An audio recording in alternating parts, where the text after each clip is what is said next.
السلام علیکم ګرانو کتونکو ښه راغلاست. امید لرم چې ټول به روغ جوړې. زه یم جاوید خان. خوږو دوستانو، لکه څنګه چې په تېره ویډیو کې ما تاسو ته د پاکستان د ټورسټ یا ویزټ ویزې په هکله بشپړ او مکمل طریقه کار شریک کړی و. په هغې ویډیو کې موږ تاسو ته ښودلي وو چې څنګه تاسو کولی شئ چې د پاکستان ویزټ ویزې ته اپلای وکړئ، کوم اسنادونه ورته پکارېږي، په کوم ډول ورته اپلای کېږي، پیمنٹ یې څنګه کېږي، ټول موارد ټول طریقه کار ما تاسو سره په هغه ویډیو کې شریک کړی و. په دې ویډیو کې غواړم خوږو دوستانو د پاکستان د میډیکل یا ناروغۍ ویزې په هکله بشپړ او مکمل معلومات تاسو سره شریک کړم چې تاسو څنګه کولی شئ ورته اپلای وکړئ، کوم ډول اسناد ورته پکارېږي او څنګه ورته پیمنٹ کېږي، کومې برخې لري. اپلیکیشن به برخه په برخه منظم تاسو ته انشاءالله زه ډکوم او ټول طریقه کار به انشاءالله زده کړئ.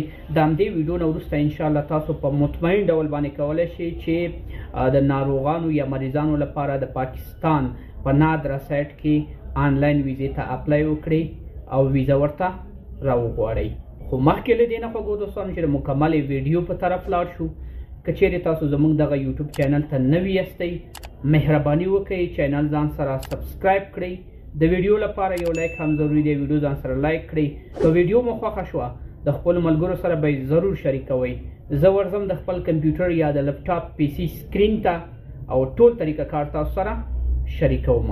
راځو خوږو دوستانو، د ویډیو په اوله برخه کې زه تاسو ته اسناد معرفي کوم چې تاسو د میډیکل یا ناروغۍ ویزې لپاره کوم ډول اسنادونه یا ډاکومنټس باید ولرئ تر څو چې په اسانۍ سره وشي کړلی دغه ډول ویزې ته اپلای وکړئ. نو لکه څنګه چې تاسو وینئ، زه د خپل کمپیوټر سکرین ته راغلم او دلته کې وګورئ دغه اسنادونه ما چمتو کړي دي یا تیار کړي مې دي.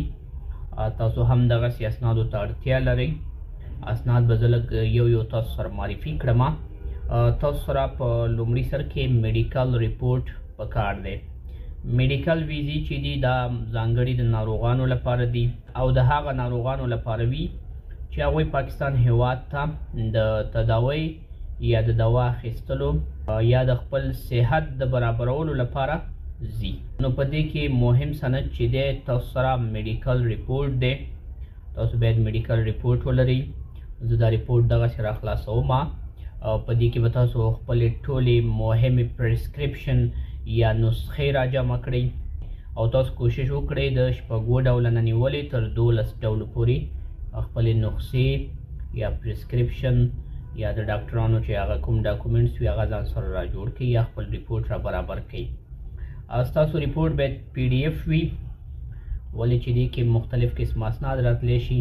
نو دا په جی پی جي یا بل فارمټ کې نشي راتلی، دا باید تاسو سره پی ډي اف وي او سایز یې هم ډېر غټ نه وي. تاسو کوشش وکړئ 1 MB نه تر 1.5 MB پورې دې ته سایز برابر کړئ. نو لکه څنګه چې په سکرین ګورئ دا مکمل هغه ریپورټ دی. زه بیا لږ داسې تاسو ته زوم آوټ کړم، دا وګورئ. دلته زما سره تقریبا 11 ډوله نسخې یا پرسکرپشن یا میډیکل ریپورټ دی. په دې ریپورټ کې تاسو خپل ټول مکمل اسنادونه چې دي داسې برابر کړئ، پی ډي اف یې کړئ. که چیرې تاسو د پی ډي اف کولو ترتیب ولرئ ښه خبره ده، که یې نشئ کولی ما ته د ویډیو په کمنټ برخه کې ولیکئ. که چېرته اړینه وه په دې به هم زه تاسو ته ویډیو جوړه کړم چې تاسو خپل میډیکل ریپورټ څنګه برابر کړئ. له دې نه وروسته دویم سند چې دی هغه زموږ سره هوټل بوکینګ دی. هوټل بوکینګ به تاسو آنلاین کوئ.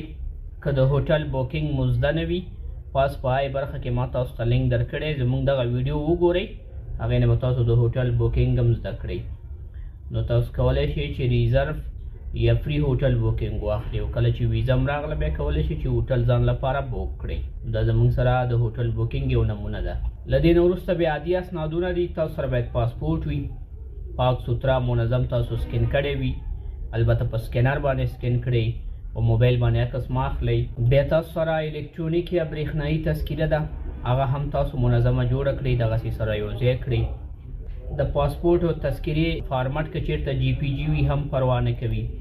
او که چیرې تاسو برېښنایي یا الکترونیک تذکیره ونه لرئ کولی شئ د خپلې کاغذي تذکیرې نه کار واخلئ. دغه 4 یا 5 ډوله اسناد چې ستاسو برابر شو هغې نه وروسته به تاسو اکاونټ راخلاص کړئ او بیا کولی شئ په سهولت سره اپلای وکړئ. راځو خوږو دوستانو د ویډیو دویمې برخې ته، او په دې برخه کې به موږ تاسو سایټ ته ننوځو او د اپلای مکمل طریقه کار باندې به سټارټ اخلو. لکه څنګه چې تاسو ګورئ خوږو دوستانو، زه د خپل لیپټاپ پی سي سکرین ته راغلی یم او دلته کې وګورئ تاسو چې هر یو براوزر لرئ را خلاص کړئ. ما سره فایرفاکس براوزر دی، تاسو کروم نه استفاده کولی شئ او نورو براوزر نه هم استفاده کولی شئ. چې کله تاسو سره براوزر را خلاص شو، بیا به راشئ دغلته د ګوګل سرچ یا ګوګل لټون برخې ته.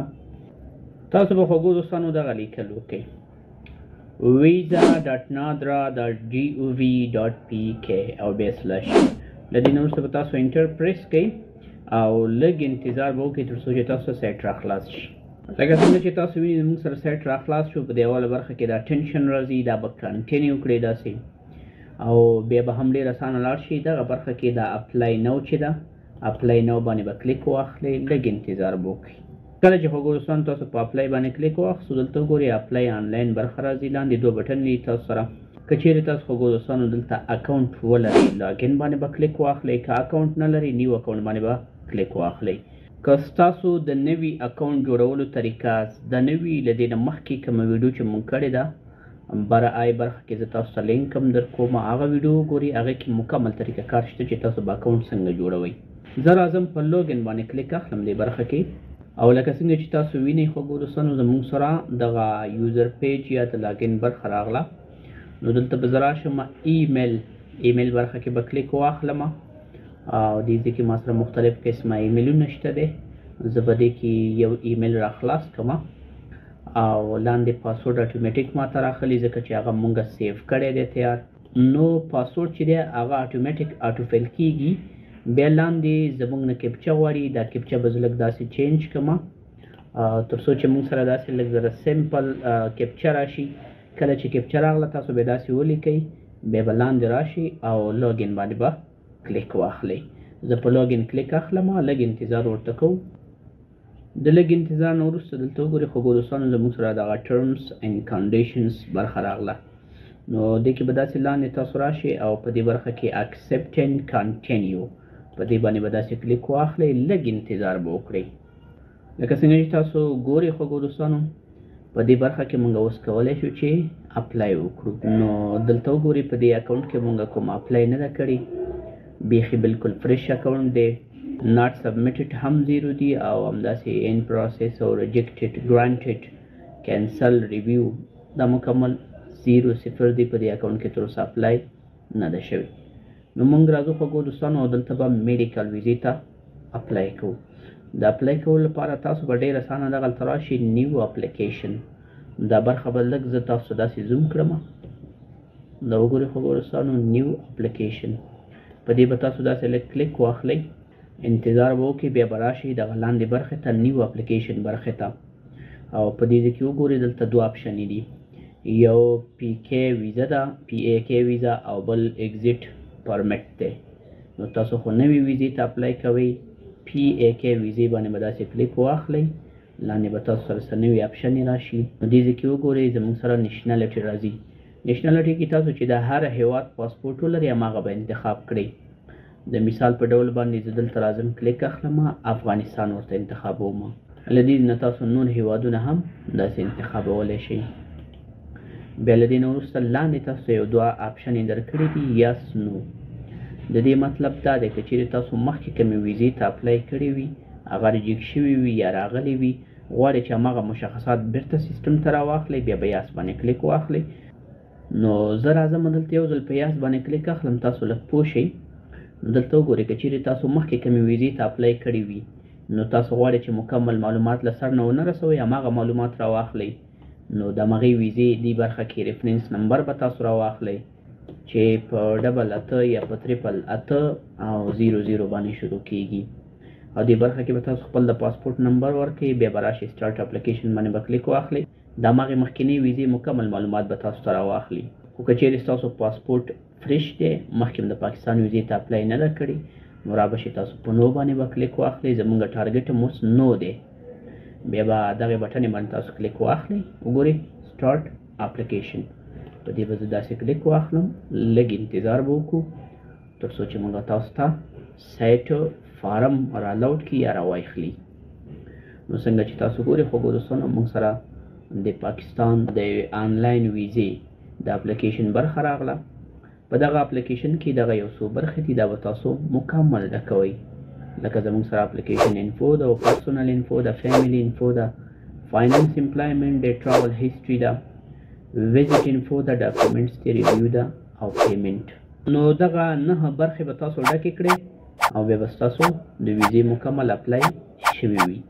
زه راځم خوږو دوستانو لاندې داسې. اول زموږ سره اپلیکیشن انفارمیشن برخه ده. اپلیکیشن انفارمیشن برخه کې دلته کې د ویزې عمومي معلومات دي. لومړی راځو ویزا کټګوري ته چې ډېره زیاته مهمه ده.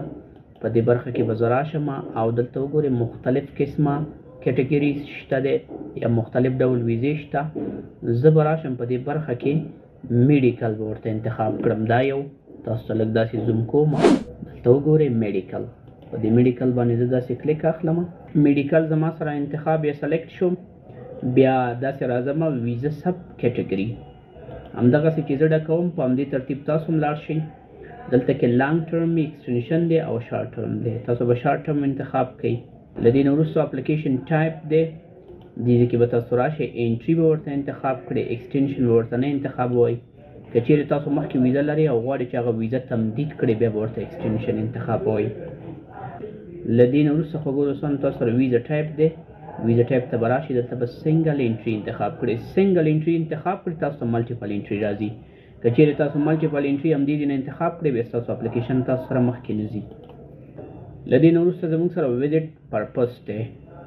ویزټ پرپز لپاره یا د سفر هدف لپاره تاسو کوم هدف لپاره ځئ؟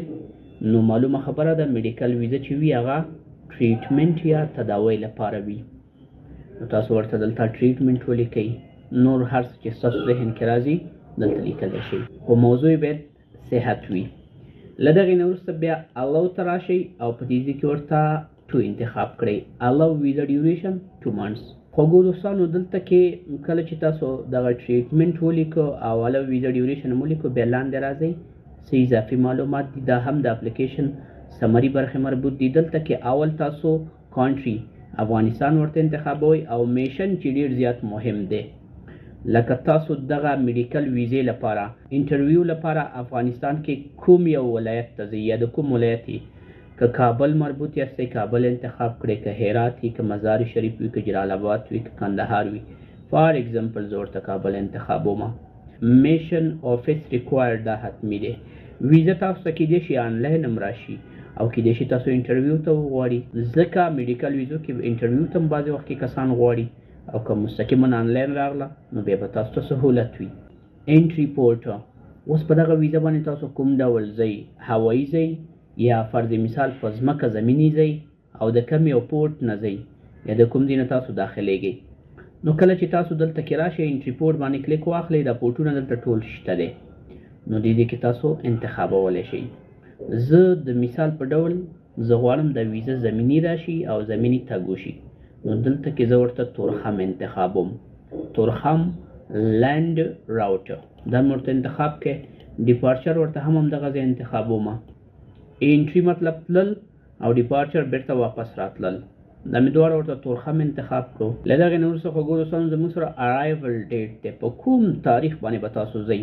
نو زه دلته راځم فرض مثال اوس د مې میاشته د جون میاشتې په اول تاریخ باندې فرض مثال زه ځمه. بیا ډیپارچر ډیټ ته دلته راځم د همدغه جون میاشتې په 20 تاریخ باندې بیرته راځم، یعنې 20 ورځې هلته تېروم.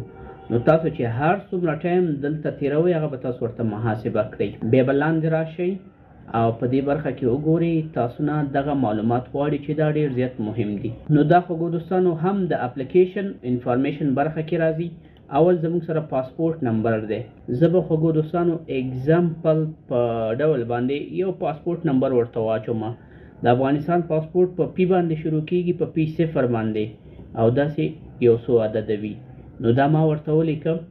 بیا له دې نه وروسته راځم دلته کې پاسپورت ټایپ ته. تاسو کوم ډول پاسپورت لرئ؟ آرډینري عادي پاسپورت لرئ، افشل رسمي لرئ، ډیپلوماټیک سیاسي پاسپورت لرئ، تجارتي لرئ؟ دلته دا شته دی. زه راځم آرډینري ورته انتخابوم، یعنی عادي پاسپورت دی. ایشوینګ اتھارټي دغه پاسپورټ تاسو ته چا توضیح کړی دی؟ نو دلته کې همیشه زه دغسې منظم ورته لیکم کابل سینټرل پاسپورټ ډپارټمنټ MOI. داسې لیکل تاسو ورته وکړئ. که ټول نشي لیکلی تنها MOI ولیکئ هم صحیح دی. د دې نه وروسته پاسپورټ کانټري دا ورته افغانستان انتخابوم. دا معلومه ده ځکه موږ اول نه د افغانستان پاسپورټ لپاره اپلای شروع کړي. د دې نه وروسته ایشو ډیټ تاسو ته د پاسپورټ په کوم تاریخ باندې درکړ شوی دی او ایکسپایري ډیټ په کوم تاریخ ختمیږي. د مثال په ډول زه دلته راځم دغه پاسپورټ موږ ته 2024 کې راکړ شوی دی او تاسو لږ اسانه کوم د جنوري په اول تاریخ باندې دا پاسپورټ کې خپله لیکل شوی وي ایشو ډیټ او ایکسپایري ډیټ تاسو پاسپورټ نه راواخلئ. له دې نه وروسته ایکسپایري ډیټ دی نو دا موږ 2024 کې اخیستی 15 کلو پورې دا پاسپورټ کار کوي. نو فار ایگزامپل زه دلته راځم 2029 ورته انتخابوم او 2029 د جنوري میاشتې اول تاریخ پورې به کار کوي. 15 کلن پاسپورټ دی.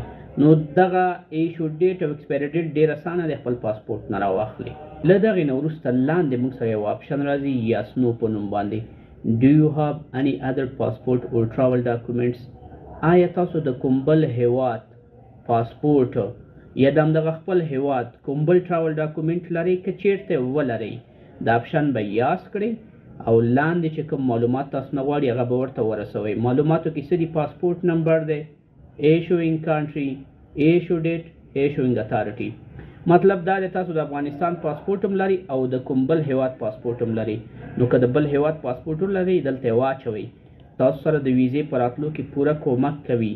ښه خوږو دوستانو کله چې تاسو دغه د یاس نو آپشن انتخاب کړو بیا به خپل اپلیکیشن مکمل ډول باندې چک را چک کړئ چې کومه برخه کې مسله نه وي را به شئ په سیو باندې به کلیک واخلئ او لږ انتظار به تاسو وکړئ. که تاسو سره په دې برخه کې څه مسله نه وي نو ستاسو د اپلیکیشن انفارمیشن برخه به بند شي. د ګورې پلس شو بنده شوه او لاندې به تاسو ته پرسونل انفارمیشن برخه راشي. راځو خوږو دوستانو بلې برخې ته چې پرسونل انفارمیشن برخه ده او دا په اپلیکیشن کې دویمه برخه ده. په دې برخه کې به تاسو خپل شخصي معلومات اچوئ ځکه چې پرسونل انفارمیشن برخه ده. نو دلته کې لاندې راشي وګورئ اول زموږ سره سر نیم دی او بیا لاندې زموږ سره ګیون نیم دی. نو خوږو دوستانو په سر نیم کې به تاسو خپل تخلص ولیکئ. دې برخه کې اکثره کسان غلطي کوي دلته نوم لیکي. تاسو به دلته نوم نه لیکئ بلکې تخلص به ولیکئ او ګیون نیم کې به تاسو خپل نوم ورکئ. نو ماته ایرر ولې راکړه دا په انګلیش کې ډکېږي تاسو به په انګلیش کې لیکئ. نو د مثال په ډول باندې زه دلته راځم لیکم چې اگزامپل رحمانی او دلته خوږو دوستانو زه نوم لیکم اگزامپل GAWID. نو تاسو به منظم لیکئ. نوم چې کله لیکئ اول برخه به کپیټل کړئ. ګرامري مشکلات ټول به په نظر کې نیسئ. نو دا چې کله تاسو سره ولیکل شه لاندې به راشي ادر نیم. ادر نیم په حقیقت کې څه دی خوږو دوستانو؟ ځینې ملګري یو اضافي نوم لري، کورنۍ نوم لري، ملګرو په یو نوم ایښی وي، تخلصي وي، یو اضافي نوم وي هغه به تاسو دې کې لګولی شئ. نو دا نشته دی دلته هیڅ پکې لیکل هم مه کوئ او که داسې نل ورته لیکئ هم مشکل نشته. دا برخه حتمي نه ده ولې چې دې سره هلته سټریک نشته یا دغه ستوری ورسره نشته دی. نو کم یو فیلډ سره چې دغسې دغه ستوری وي هغه به تاسو حتمي ډکوئ. له دې نه وروسته بیا زموږ سره کانټري برډ تاسو په کوم ځای کې پیدا شوي. نو په دې ځای کې زه راځم افغانستان ورته انتخابوم. ستاسو پیدایش چې په هر ځای کې وي ستاسو پاسپورټ چې د هر هیواد وي هغه دلته لګولی شئ. له دې نور څخه خوږو دوستانو ډیټ اف برډ د خپل پاسپورټ نه به ولیکئ. پاسپورټ کې چې ستاسو DOB یا ډیټ اف برډ هر څه وي لکه میاشت ورځ او کال ټول به پکې ولیکئ.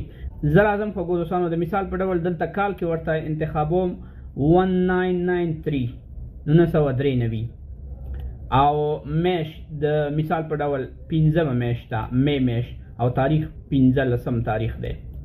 نو دا تاسو خپل د پاسپورټ نه راواخلئ ځان نه مه لیکئ. پلیس اف برث ستاسو پیدایش په کوم ځای کې شوی دا هم ستاسو په پاسپورټ کې ذکر شوی دی. د مثال په ډول زه ورته ننګرهار لیکم. هر څه چې ستاسو په پاسپورټ کې وي هغلته تیار ذکر شوي دي. له دغې نه وروسته ریلیژن دی، کانټري اف ریزیډنټ دی، نیټیو لینګویج دی، بلډ ګروپ دی، ورسره خوا کې ایجوکیشن دی. نو دا تاسو مه لیکئ ځکه دا فیلډونه حتمي نه دي. که رسوئ احتیاطي ورسوئ که نه ضرورت نشته دی. له دغې نه وروسته بیا خوږو دوستانو لیګل سټیټ اټ کرنټ لوکیشن دا هم تاسو مه رسوئ، هېڅ مه لیکئ پکې ځکه چې دا حتمي نه دی. دغه طرف ته راځو جینډر برخې ته. جینډر یا سیکس په دې کې به تاسو خامخا انتخاب وکړئ. میل، فیمیل او انسپیسیفاید دا 3 اپشن شته دی. ما ورته میل انتخاب کړو. له دغې نه وروسته بیا زموږ سره مریچل سټیټس دی چې دا به تاسو سنګل که میریډ که ویډو وي او که ډایورس وي که سپریټډ وي. دا مخکې ما د ټورسټ ویزې لپاره چې کوم فورمه ډکه کړې وه هغې کې ما دا هر څه ډیټیلز سره ویلي دي، هلته به تاسو کتلی شئ. نو زه دلته سنګل ورته انتخابوم. له دغې نه وروسته کانټیکټ ډیټیلز دي. اوله برخه کې اډرس لاین دی. تاسو به دې کې خپل اډرس ورته ولیکئ، هر څه چې ورته لیکئ. د مثال په ډول زه ورته لیکم چې کابل، بیا کابل کې پیډي فار ایگزامپل 01 اوله ناحیه ده. بیا هغې نه وروسته زه ورته فار ایگزامپل لیکم چې وزیر اکبر خان. تاسو به د ساحې نوم ولیکئ. دا معلومات ما فرضي واچول کېدای شي صحیح هم نه وي، خو تاسو به دقیق چې کوم ځای کې ژوند کوئ هماغه به ورسوئ. ټاون سیټي مه رسوئ، کانټري مه رسوئ، دې شیانو ته اړتیا نشته دی. په دې خاطر باندې دا فیلډونه حتمي نه دي. اډرس لاین 1 2 هم حتمي نه دی. خو که چیرې تاسو پرفیکټ غواړئ چې خپل ځان لپاره د ویزې لپاره اپلای وکړئ، چانس هم زیات شي، نو دا ټول ورسوئ. زه یې نه رسوم ځکه تاسو ته زه صرف نمونهیي کار کوم. له دې نه وروسته how long have you stayed at this address، په دغه ادرس کې ستاسو څومره وخت پاتې شوي یاستئ. دا رسوئ نه رسوئ مشکل نشته. دغه برخه کې زموږ سره ایمیل اډرس دی. ایمیل اډرس ضروري دی، تاسو به ضرور ولیکئ. کوم یو ایمیل به لیکئ؟ همدغه ایمیل چې تاسو اکاونټ ورباندې جوړ کړی دی بره برخه کې شته، را کاپي کړئ او په دې برخه کې پیسټ یې کړئ، ور واچوئ. نو دلته ورته لیکم example john @ for example yahoo.com. که تاسو جیمیل ورچوئ، که تاسو هر څه ورچوئ yahoo.com دا مې ورته ولیکو. ایمیل به تاسو دلته صحیح ایمیل واچوئ. له دغې نه وروسته لاندې راځئ موبایل نمبر. موبایل نمبر کې یو نمبر به تاسو حتمي واچوئ. دلته تاسو نه 2 نمبر غواړي، خو یو حتمي دی ځکه چې دې سره دلته کې سټریک شانتې لګېدلی دی. دا حتمي دی، دا فیلډ منډیټري دی. که تاسو د افغانستان نمبر ورچوئ، که د پاکستان د چا نمبر ولري، خپل نمبر ولري، ملګرو دوستانو نمبر ولري، چا ته دعوتنامه را لېږلې وي د هغې نمبر وي، دلته واچوئ. زه ورته پاکستاني یو نمبر د اگزامپل په ډول باندې اچوم. له دغې نه وروسته بیا زموږ سره پریزنټ نیشنلټي انفارمیشن دی چې دا حتمي دي. پریزنټ نیشنلټي انفارمیشن مطلب دا چې ستاسو اوسنی تابعیت د کوم ځای دی. نو معلومه خبره د افغانستان دی، بره موږ ورته افغانستان انتخاب کې دا خپل اټومیټیک انتخاب شوی وي. او دغه برخه کې اکوایر بای دلته کې برډ او نوټریشن دی، تاسو ته برډ انتخاب کړئ. الحمدلله مسلمانان اکثر برډ به د انتخاب کې ورته صحیح شو. له دې نه وروسته خوږو دوستانو، do you have any other nationalities؟ تاسو که د کوم بل ځای تابعیت ولرئ دا هم ورته داسې یاس کړئ، او چې د کوم ځای تاسو تابعیت لرئ د هغې معلومات دلته واچوئ. لکه فرض مثال تاسو ورسره خوا کې فار ایگزامپل زما چې ډېر خوښېږي که نه، نو زه به دلته ولیکم چې برازیل، امریکا، کاناډا وغیره دا چې خپل طبیعتي، زه ورته برازیل لیکم. برازیل طبیعت چې ولرئ ښه ده، ما لپاره ښه دی. تاسو نه یم خبر، تاسو چې هر ځای خوښېږي یا طبیعت یې ولرئ. مونږ خو لا نه لرو، خو کوشش کوو چې وایخلو. ښه اکویژن ډیټ. اکویژن ډیټ تاسو دغه طبیعت چې دی د هماغې ملک په کوم ورځ باندې یا په کوم تاریخ باندې تاسو اخیستی دی، لکه میاشت، ورځ، کال ټول به ورته مشخص کړئ. فار ایگزامپل مونږ خو لا اخیستی نه دی، خو خیر مونږ به داسې کار وکړو، دا به ورته 2025 انتخاب کړو او یو تاریخ به ورته واچو. دا ټول مونږ فرضي معلومات رسو. کلم چې دغه ادر نیشنلټي واچوله لاندې به اټ کړئ. داسې کسان هم شته د څو هېوادونو نیشنلټي لري، ټول دلته رسولی شي. فایده یې ګټې څه ده؟ تاسو ویزه به زر راځي، ارجنټ به راځي، حتمي به راځي تاسو ته. نو دا معلوماتونه تاسو کوشش کوئ چې دا مکمل تاسو رسوئ. نو دلته کې ګورئ ما سره برازیل والا چې کوم نیشنلټي او ما دلته کې اټ کړه. کله چې دغه مکمله برخه ډکه شوه، تاسو مطمئنه شوئ چې څه مسله پکې نشته دی، نو بیا به لاندې راشئ او څه به وکړئ، په سیو باندې به کلیک واخلئ. که په دې برخه کې پرابلم نه وي نو تاسو سره به دا برخه کلوز شي. کلوز شوه زموږ سره پرسنل انفارمیشن برخه او راغلو فیملی انفارمیشن برخه ته. راځو خوږو دوستانو فیملی انفارمیشن برخه ته. نوم نه معلومه نه، په دې برخه کې به تاسو خپل د فامیل کسان اټ کړئ. ستاسو مور او پلار یا والدین چې دي دا حتمي دي، منډیټري دي. که تاسو اډ نه کړئ تاسو فورمه مخکې نه ځي. او ورسره خوا کې نور کسان که څوک تاسو سره سفر کوي هغه تاسو دلته اټ کولی شئ. ویزا میډیکل ده کنه، که چیرې تاسو سره پیوست څوک وي هغه پیوست دلته اټکولی شي ځان سره. نو زه راځم خوږو دوستانو اول د فادر معلومات ورته اچوم. زه ورته فار ایگزامپل لیکم چې ایگزامپل ابراهیم. صحیح شو. نشنالټي دلته کې وګورئ دا سټډي والا فیلډونه ټول مهم دي. افغانستان. ریلیشن ټو یو نو تاسو سره څه تعلق لري، تاسو څه کیږي، فادر پلار دی. صحیح ده. لدې نه وروسته ټراولینګ ویث یو تاسو سفر کوي که سفر در سره کوي یا څه کوي که نه نوی کړئ. ګورئ که یا څه کړئ تاسو به د دې پاسپورټ حتما رسوئ څوک چې تاسو سره سفر کوي، او که نوی کړئ نو پاسپورټ معلومات به نه رسوئ. نو دغه فرق دی. لدې نه وروسته پاسپورټ نمبر دا کس خو موږ سره سفر نه کوي نه رسو. پریویس نیشنالټي مخکې نه تابعیت د دې کس کوي وی لیکئ که نه مې لیکئ. ډیټ اف برث پیدایښت کال یې لیکئ نه لیکئ. نو سفر چې نه کوي بیا د لاندې معلوماتونه چې دي هغه منډیټري نه دي مه رسوئ. او له دې نه وروسته کانټري اف برث دا به زه ورته افغانستان انتخاب کړم. بیا به درسه لاندې راشم ایډرس ته. ایډرس تاسو ورته رسوئ که نه رسوئ. بره چې کوم موږ ایډرس ولیکو هماغه هم دلته را کپي کولی شئ پیسټ کولی شئ. که نه رسوئ منډیټري نه دی حتمي نه دی. خو هر یو فیملی ممبر چې تاسو ورسوئ دلته به تاسو راشئ اډ ممبر باندې به کلیک واخلئ تاسو سره به اډ شي. نو وګورئ خوږو دوستانو چې د فادر یا د والد صاحب چې کومه ډیټا ده دا ګورو موږ سره چې اډ شوه که اډ نه شوه. زه پې کلیک اخلم وګورئ زما سره اډ شوه. صحیح شو. زه ورته اگزامپل ځکه لګوم خوږو دوستانو چې دا فیلډونه بیا مشکلات جوړوي. ښه له دې نه وروسته اوس د مور معلومات دي هغه حتمي دي تاسو به دلته رسوئ. که د مور نوم تاسو نه رسوئ ستاسو کوم نوم لیکنه چې ده دا به مخکې نه دي ایرر به راځي. نو دلته کې فار ایگزامپل زه ورته لیکم ایگزامپل بیبي حوا. له دې نه وروسته نیشنالټي افغانستان. ټراولینګ ویث یو نو.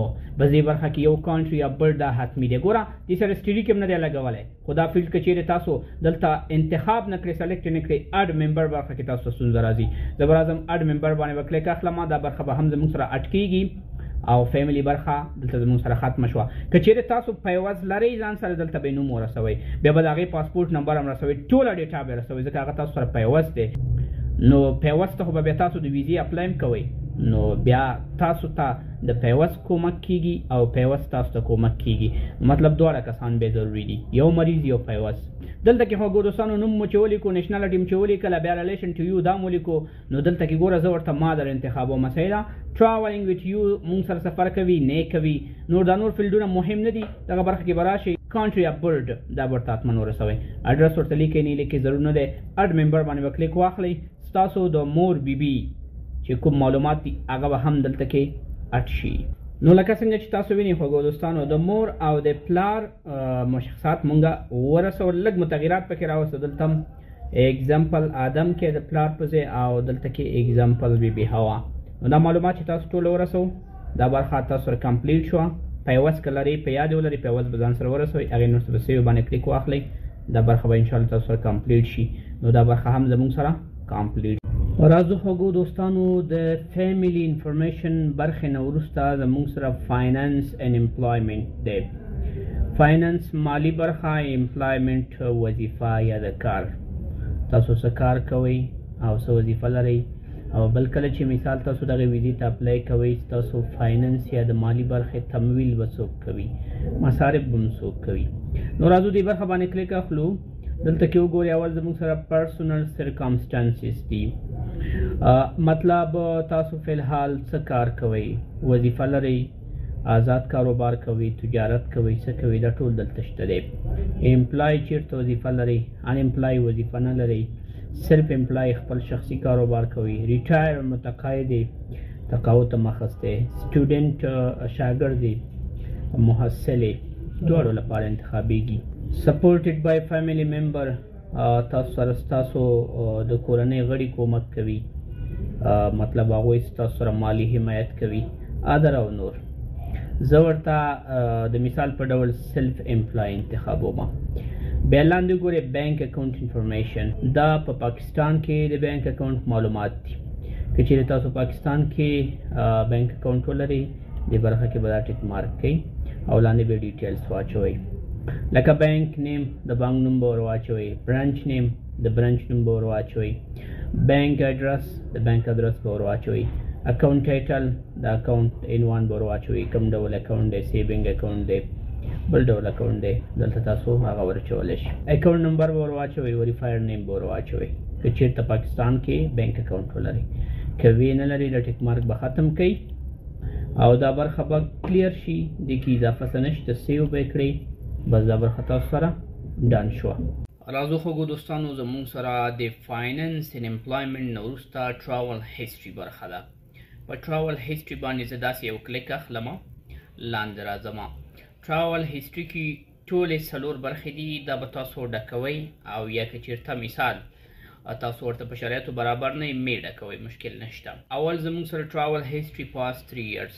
که چیرې تاسو په تیرو 3 کلونو کې کوم بل هیواد ته د ویزې لپاره اپلای کړې وي یا ویزا اخیستې وي، نو هغه ویزه دلته تاسو معلومات یې رسولی شئ. ستاسو د دې ویزې په راتلو کې به تاسو سره پوره مرسته کوي. دلته کې 2 آپشن دي، نو او یاس دی. زه راځم په یاس باندې داسې کلیک اخلم، لاندې وګورئ موږ ته کې دغه فارم راکړي. دغه فارم ډکول دي.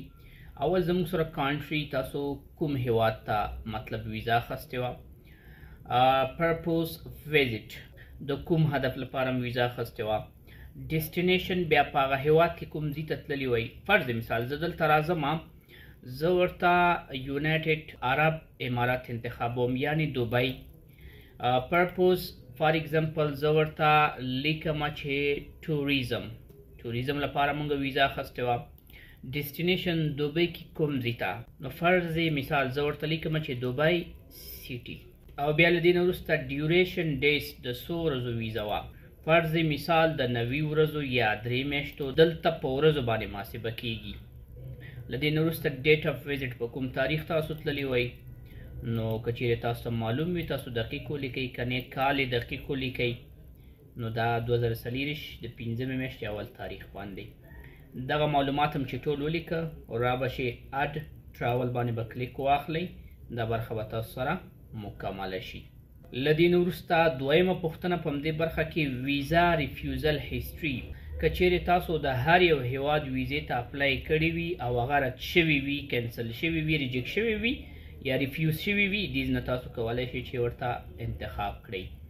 راځو ریفیوزل برخه کې یاس باندې کلیک اخلو، ګورو چې موږ نه څه غواړي. کانټري هیواد رانه غواړي، ریفرنس د ویزې نمبر تاسو نه غواړي، ریزن اف ویزا ریفیوزل په کوم دلیل باندې رد شوی دلیل دلته ورته ولیکئ او ډیټ تاریخ ورته ولیکئ. که چیرته ستاسو هیڅ ویزا نه وي رد شوي په تیرو 2-3 کلونو کې، بیا دا نو کړئ. له دغې نه وروسته پاکستاني ویزا هیسټري. که چیرې تاسو د پاکستان هیواد کومه بله ویزا اخیستې وي له دې نه مخکې، که آنلاین وي که آفلاین وي که هر ډول ویزه وي، دې برخه کې تاسو کولی شئ چې معلومات یې ورسوئ. یاس یې کړئ، یاس نه وروسته تاسو نه دغه معلومات غواړي. ویزا نمبر د پاکستان ویزې اکثره په 8800 باندې د دې ریفرنس نمبر یا د ویزې نمبر سٹارټ کیږي. پرپوز کوم هدف لپاره تللی وئ. ډیوریشن څومره وخت ویزا وه. ویزا ټایپ کوم ډول ویزا وه، میډیکل وه. اوس که فرض مثال مونږ میډیکل ویزې ته دلته اپلای کوو، مخکې مونږ میډیکل ویزا اخیستې وي، نو دا مونږ سره پوره مرسته کوي چې یاره مخکې مونږ میډیکل ویزا اخیستې وه، اوس هم د هماغې هدف لپاره ویزا اخلو، یعنې ناروغه یو، نو دلته کې تاسو دا ورته انتخابولی شئ. بی سیټیز کوم ښار ته تللي وئ او له دې نه وروسته پلیس اف ایشو، تاسو دغه ویزا په افغانستان کې کوم ځای نه اخیستې وه، ننګرهار نه اخیستې وه، کابل نه، هرات نه، مزار شریف نه، کندهار نه. او که چیرې تاسو دغه هیسټري ونه لرئ، فرش اسناد وي، بیا یې نو کړئ. له دې نه وروسته خوږو دوستانو بیا زموږ سره چې دی کانویکیشنز ان ادر پینالټیز دي. کانویکیشنز ان ادر پینالټیز انفارمیشن برخه کې تاسو خوږو دوستانو هغه معلومات ورکوئ که چیرې تاسو د افغانستان نه بهر کوم بل ملک ته تللي یئ، په هغې ځای کې تاسو یو مشکل سره مخ شوي یاستئ، یو جرم شوی وي، ستاسو یو اکسیډنټ شوی وي، تاسو له هغې ځای نه راډیپورټ شوي یاستئ، نو هر دلیل چې وي دا لږ یاس کوو، تاسو سره دا موضوع شریکوم دلته چې څه پکې دي. کانټري کوم هیواد ته تللي یاستئ، ډیټ په کوم تاریخ باندې، اوفینس هلته تاسو ته څه مشکل رامنځته شوی و، سنټنس یو جمله کې خلاصه کړئ، بریف ډیټیلز اف اوفینس لنډ معلومات د دې خپل مشکل په اړه ولیکئ. اوس مشکلات څه دي دلته موږ ته تیار مشخص کړي. ډیپورټډ که چیرې تاسو را ډیپورټ شوي یاستئ، را واپس شوي یاستئ. کانویکټډ تاسو متهم شوي یاستئ، جرم مو نه دی کړی خو اتهام در باندې راغلی. اریسټډ تاسو نیول شوي یاستئ، بندیان شوي یاستئ. او آن ټریل یا مثال که ستاسو کې سماسې په ټریل پینډینګ کې پاتې شوی دی، لکه تاسو باندې صرف یو امتحاني کار شوی دی، ټریل شوی. نو خوږو دوستانو که په دې برخه کې تاسو څه موضوع ولرئ دا یاس کولی شئ، کنې داسې به یې نو کړئ. له دې نه وروسته چې دا برخه تاسو سره مکمل ډول باندې کمپلیټ شوه، را به شي په سیو باندې به کلیک واخلئ، لږ انتظار به وکئ، تاسو سره به ټراول هیسټري برخه ختمه شي او را به شي ویزټ انفارمیشن برخې ته. راځو خوږو دوستانو ویزټ انفارمیشن برخې ته. ویزټ انفارمیشن برخه کې لکه څنګه چې د نوم نه معلومیږي، تاسو چې کله په دغه ویزه باندې پاکستان ته ځئ، هلته به چیرته اوسیږئ، چا سره به اوسیږئ، چا سره به ویزټ کوئ، د ویزټ برخه ده. زه به راشم ویزټ انفارمیشن باندې به کلیک واخلم. دلته کې په دې اوله برخه کې یو ځانګړې پوښتنه ده، آزاد جموں اینڈ کشمیر ویزټ. که چیرې تاسو خپل سفر کې آزاد جموں او کشمیر ته ځئ نو یاس به یې کړئ، او که آزاد جموں یا کشمیر ته نه ځئ بیا به یې نو کړئ. نو دې برخه کې که یاس یې کړئ که نو کړئ ډېرې پوښتنې نشته، صرف د یاس نو برخه راغلې ده. له دغې نه وروسته خوږو دوستانو ټایپ اپ سټې د لاندې وګورئ، دغه سټریک والا فیلډونه ټول ډکېږي، یو یو به تاسو ډکوئ. ټایپ اپ سټې تاسو چیرته اوسیږئ، دلته وګورئ خوږو دوستانو رینټډ چا سره په کرایه اوسیږئ، هوټل په هوټل کې اوسیږئ، پرسنل یو چا سره شخصي اوسیږئ، آفیشل تاسو په رسمي سفر باندې ځئ. نو دغه نورې آپشنې چې دي خوږو دوستانو دا میډیکل لپاره نه دي، دلته به تاسو هوټل انتخابوئ، یا پرسنل یا هوټل. هوټل بوکینګ په میډیکل ویزه کې ضروري دی، تاسو به دلته هوټل انتخاب کړئ. که چیرې تاسو ته هوټل بوکینګ زده نه وي، بره آی برخه کې ما تاسو ته لینک درکړی، د دغې ویډیو نه کولی شئ هوټل بوکینګ زده کړئ. له دې نه وروسته خوږو دوستانو بیا زموږ سره چیک ان او چیک اوټ ډیټ دی، دا ستاسو په هوټل بوکینګ کې وي. زه به تاسو سره دلته لږ هوټل بوکینګ شریک کړم. لکه څنګه چې تاسو وینئ دا زموږ سره د هوټل بوکینګ یو نمونه ده، او په دې هوټل بوکینګ کې چې لږ لاندې راشي دلته زموږ سره ارایول ډیټ دی او ډیپارچر ډیټ دی، همدغه چیک ان او چیک اوټ ډیټ دی. ارایول چیک ان او ډیپارچر چیک اوټ دا به تاسو د خپل هوټل نه راواخلئ. نو په دې برخه کې خوږو دوستانو اول به زه هوټل انتخاب کړم، بیا به چیک ان او چیک اوټ ډیټ ورته واچوم، او له دې نه وروسته ایډرس یا ادرس دی. په ادرس برخه کې به تاسو د هوټل چې کوم ادرس دی هغه به ور واچوئ، هغه هم په هوټل کې تیار شته دی، تاسو کتلی شئ. ما دلته د اګزامپل په ډول دغه یې ورته واچولو. له دې نه وروسته بیا زموږ سره پروینس ده، تاسو کوم یو پروینس ته ځئ. دلته کې فار اګزامپل زه ورته ولایت چې دی خیبر پښتونخوا انتخابوم. بیا له دې نه وروسته کانټیکټ نمبر به تاسو د هوټل کانټیکټ نمبر دې ځای کې اچوئ. یعنی تاسو چې ویزټ برخه کې په هر ځای کې سټې کوئ، هماغه د سټې کوم سند چې ولرئ، هوټل بوکینګ ولرئ یا انویټیشن ولرئ، د هغې معلومات دلته اچول کېږي، اضافي معلومات به نه اچوئ. او خوږو دوستانو بل دلته وګورئ ډسټریکټ دی زموږ سره، دا پروینس و دا ډسټریکټ و.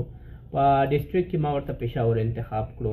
د دې نه وروسته بیا هوټل نیم غواړي، نو هوټل نیم برخه کې لکه څنګه چې تاسو ګورئ اګزامپل هوټل، تاسو به د هوټل نوم ورته ولیکئ. او له دې نه وروسته خوږو دوستانو سپانسر انفارمیشنز دي. سپانسر انفارمیشن برخه کې تاسو د آپشن ورته نو ونیسئ، په میډیکل کې اړتیا نشته. د سپانسر انفارمیشن نه وروسته زموږ سره فرینډ او ریلیټیو انفارمیشن دي. فرینډ ان ریلیټیو انفارمیشن که چیرې تاسو ولرئ دلته یې ورسوئ، د کس نوم غواړي، ایمیل ادرس یې غواړي، کور ادرس یې غواړي، که نه وي نو یې کړئ. زه یې نو کومه.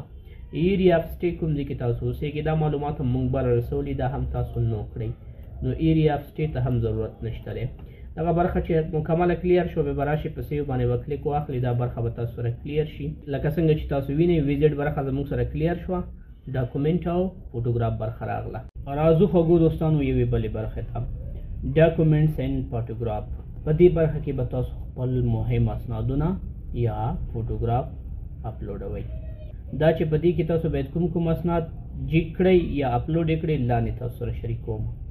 زه راځم د ډاکومنټس یا فوټوګراف برخه باندې داسې کلیک اخلم، لاندې راځم. د میډیکل ویزې لپاره دا 4 ډوله اسنادونه مهم دي، بلکې 15 ډوله اسناد دي خوږو دوستانو.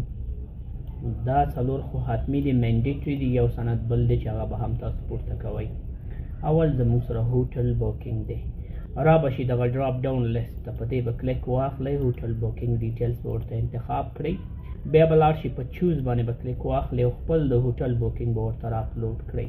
نو هوټل بوکینګ خو له وړاندې ما تاسو ته یادونه کړې وه، باید پی ډي اف کې وي. تاسو به داسې سلیکټ کړئ، بیا به یې اوپن کړئ. چې کله تاسو سره اوپن شو په دغه لاندې برخه کې سایز یې راغی هر څه راغله تاسو به یې اپلوډ کړئ لږ انتظار نه وروسته به دا تاسو سره اپلوډ شي نو دلته کې دا د اسنادونو چې کوم ترتیب ورکړ شوی تاسو په دې ترتیب باندې اپلوډ کړئ بیا تاسو نه اسنادونه نه غلطیږي له دې نه وروسته زموږ سره میډیکل ریپورټ دی میډیکل ریپورټ تاسو جوړ کړئ د 2 ورقو نه تر 12 ورقو پورې زه راځم دلته خوږو دوستانو میډیکل ریپورټ باندې کلیک اخلم چوز باندې کلیک اخلم دلته دغه اول نمبر باندې زموږ سره میډیکل ریپورټ دی دا داسې انتخابوم او اوپن کوم چې کله تاسو سره اوپن شو بیا به راشي په اپلوډ به کلیک واخلئ تاسو سره به میډیکل ریپورټ هم اوچت شي کله چې تاسو سره میډیکل ریپورټ هم پورته شو یا اپلوډ شو بیا به راشي پاسپورټ باندې به کلیک واخلئ نو پاسپورټ لپاره هم ډراپ ډاون لیست ته راځم او له دې ځینې انتخابوم او بیا راځم په چوز باندې کلیک اخلم او دلته ورته خپل د پاسپورټ سکین انتخابوم بیا یې اوپن کوم بیا په اپلوډ باندې کلیک اخلم نو دا به هم زموږ سره اپلوډ شي کله چې خوږو دوستانو تاسو سره پاسپورټ اپلوډ شو بیا له دې نه وروسته زموږ سره 4 نمبر باندې فوټوګراف تصویر یا عکس دی په دې لیست کې به هم تاسو فوټوګراف انتخاب کړئ چوز باندې به کلیک واخلئ عکس به ورته انتخاب کړئ اوپن به یې کړئ او بیا به تاسو په اپلوډ باندې کلیک واخلئ لږ انتظار به وکړئ که چیرې ستاسو عکس په ریکوایرمنټو برابر وي نو ستاسو عکس به تاسو سره اپلوډ شي عکس زموږ سره اپلوډ شو دا چې د پاکستان د ویزې لپاره کوم ډول عکس پکارېږي دې باندې به زه انشاءالله بیا تاسو ته ویډیو وکړم که چیرې ستاسو هم خوښه وه چې زه بیا د تصویر جوړولو طریقه تاسو سره شریکه کړم لاندې کمنټ باکس کې ماته نظر راکړئ خپل نو زه به حتما انشاءالله بیا تاسو ته ویډیو کوم دا 4 ډوله اسنادونه مینډیټري حتمي یو سند بل هم باید اپلوډ شي د هغې لپاره موږ دلته په دې ډراپ ډاون لیست کې یو ادر په نوم باندې اپشن لرو زه به راشم په چوز باندې به کلیک واخلم که تاسو سره الکترونیکي تذکره وي او که کاغذي تذکره وي هر ډول چې وي تاسو به یې سلیکټ کړئ اوپن به یې کړئ او هغه به تاسو سره دې برخې ته راشي بیا به راشي دغلته کې اپلوډ بټن باندې به کلیک واخلئ او تاسو سره به دغه یو سند بل هم اپلوډ شي اضافه نورو اسنادو ته اړتیا نشته دغه سندونه چې تاسو دلته کې راجیګ کړه د دغې بټنې په واسطه چې د ویو په نوم ده دې باندې به کلیک واخلئ یو به تاسو چک کړئ او که چیرې تاسو کوم سند غلط پورته کړی وي دغه اکشن برخه کې لاندې ریموو دی ریموو باندې به کلیک واخلئ هماغه سند به ریموو شي او بیرته به یې لیست نه انتخاب کړئ سر نه به یې اپلوډ کړئ کله چې دا مکمل اسناد برابر شو سیو باندې به کلیک واخلئ لږ انتظار به وکړئ او دا برخه که چیرته څه ستونزه ونه لري زموږ او تاسو سره به دا کلیر شي ډاکومنټ او فوټوګراف برخې نه وروسته زموږ سره ریویو ده ریویو سمري ته وایي خلاصه دا څومره معلومات چې موږ په دې اپلیکیشن کې ورسول د دې ټولو معلوماتو ریویو یا لنډیز یا خلاصه په ریویو کې کتلی شو ریویو باندې به داسې کلیک واخلئ لاندې به راشي دا اوس وګورئ خوږو دوستانو ټول معلومات دلته موږ ته په دې برخه کې راکړی شوي دي نو دلته کې به تاسو داسې کار وکړئ چې په دې برخه کې ستاسو د اپلیکیشن سمري یا خلاصه چې ده دا به ټول تاسو چک کړئ چې څه پکې مسله نه وي کوم ځای کې غلطي نه وي کړي سپیلنګ وغیره پاسپورټ نمبر نور معلومات ټول به مکمل چک کړئ یو په یو باندې به داسې چک کړئ دغه مکمل معلومات چې تاسو چک کړه په آخر کې زموږ سره اپلوډډ ډاکومنټس دي دې ځینې هم تاسو خپل اسناد کتلی شئ یو په یو باندې چې تاسو کوم یو سند خپل غلط نه وي اپلوډ کړی نو دا به ټول چک کړئ د چک نه وروسته به بیا راشئ دغلته په ټیک مارک باندې کلیک واخلئ او کله چې خوږو دوستانو تاسو په دغه ټیک مارک باندې کلیک واخلئ بیا به دغه طرف ته راشئ دې بټن نه به یې سیو کړئ نو کله چې تاسو سیو کړئ د ریویو برخه به هم تاسو سره سیو شي ستاسو اپلیکیشن مکمل ډول باندې کمپلیټ شوه او له دې نه وروسته بله برخه چې ده پروسیډ ټو پیمنټ تاسو به پیمنټ برخې ته ځئ خوږو دوستانو د ریویو نه وروسته ځو پیمنټ ته دلته وګورئ پروسیډ ټو پیمنټ په دې باندې زه کلیک اخلم کلم چې په پروسیډ ټو پیمنټ باندې کلیک واخستو نو دا زموږ سره د نادرا د پیمنټ برخه راغله او دلته کې دا خپل ځینې ټرمز اینډ کنډیشنز لري دلته کې خوږو دوستانو د دې ټرمز اینډ کنډیشن هدف دغه دی چې تاسو کله پیمنټ وکړئ ستاسو پیمنټ نه واپس کیږي ریفند نه لري دا یوه موضوع بل تاسو باندې د دې خبرې تاکید کوي چې تاسو خپل ټول معلوماتونه دقیق ولولئ خزان اطمیناني کړئ بیا پیمنټ وکړئ ځکه که چیرې ستاسو اپلیکیشن سبمیټ شو د پیمنټ نه وروسته بیا هغې کې تاسو ایډیټینګ نشئ کولی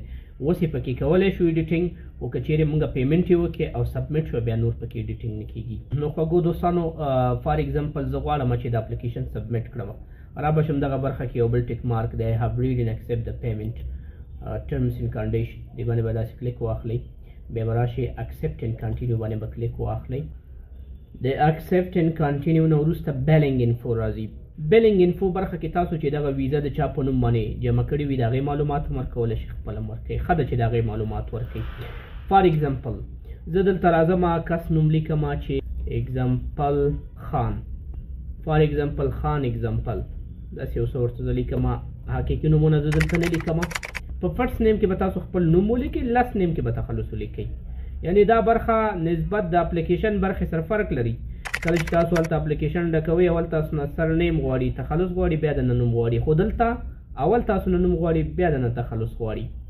ایمیل ادرس کې به همدغه ایمیل ادرس ور واچوئ په کوم باندې چې تاسو دغه ویزې ته اپلای کړې ده زه د مثال په ډول باندې یو ایمیل ورته دلته لیکم example123@gmail.com لاندې ادرس برخه کې تاسو دقیق ادرس هم لیکلی شئ څنګه چې په ویزا کې ورکړی وي او که نه لیکئ مشکل نشته خو مقصد دا برخه خالی هم نشئ پرېښودلی بیا سیټي د سیټي کې فار ایگزامپل زه ورته کابل انتخابوم او موبایل نمبر دا هم حتمي دی تاسو افغاني نمبر دلته اچوئ پاکستاني اچوئ پروا نه کوي له دې نه وروسته بیا زموږ سره کانټري دا کانټري ورته افغانستان انتخابوم سټیټ دا ورته نل انتخابوم داسې او پوسټل کوډ کې داسې یو پوسټل کوډ ورکوم دا مکمل فارم چې تاسو ډک کې تاسو به دقیق ډک کړئ مطمئنه به یې ډک کړئ تاسو چې د چا ویزې ته اپلای کړي وي د هغې معلومات پکې ور واچوئ مکمل بیا به راشئ په نیکسټ باندې به کلیک واخلئ نو مونږ به د پیمنټ بلې برخې ته یا آخري برخې ته راشو په دې برخه کې تاسو نه د کارت معلومات غواړي که تاسو سره ویزا کارت وي او که تاسو سره ماسټر کارت وي دا دوه کارتونو باندې تاسو اپلای کولی شئ نو کارت نمبر به دې کې تاسو ور واچوئ چې هر څه وي او سکیورټي کوډ به تاسو ور واچوئ چې هر څه وي بیا د دې نه وروسته تاسو نه ایکسپایري مانټ ستاسو دغه کارت چې دی په کوم میاشت کې ایکسپایر کیږي فرض مثال زه ورته دلته 15مه میاشت انتخابوم او بیا ایکسپایري ایر په کوم کال کې ستاسو دغه کارت ایکسپایر کیږي د مثال په ډول زه ورته 2027 انتخابوم او کانفرم ان پی باندې کلیک اخلم دغه معلوماتونه که ټول زمونږ صحیح وي زمونږ موبایل ته به میسیج راشي او په هغې کې به زمونږ نه ون ټایم کوډ غواړي OTP هغه به کنفرم کوي او کله چې خوږو دوستانو تاسو خپل د کارت ون ټایم یا سیکیورټي کوډ سبمیټ کړئ نو ستاسو اپلیکیشن به